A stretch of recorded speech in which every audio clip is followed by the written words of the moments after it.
Sa silingang lalawigan sa Bohol, patay nang nabangalan ang usa ka lalaki human kini. Mahanaw sud sa pipila ka oras taliwa siyang pagsuway ug luwas sa iyang higala nga nalumos sa dagat dito sa lungsod sa Albuquerque.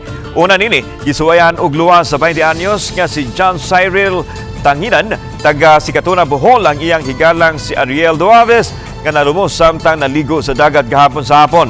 Oktubre 1, samtang gitabangan og luwas ni Tanginan iyang higala. Kalit lang nawa si Tanginan human siya gianon sa dakong baod. Gumikan nini ni pahigayon og search and rescue operation kagabi ang Philippine Coast Guard Bohol Provincial Disaster ug ang mga divers sa Panglao. Sa padayon sa search and rescue operation, nabangalan nila ang patay nga si Tanginan ganinang udto. Pahinumdom sa mga nangaligo og dagat nga mag-amping gyud tungod kay karong panahon na masinati ang bawron nga kadagatan.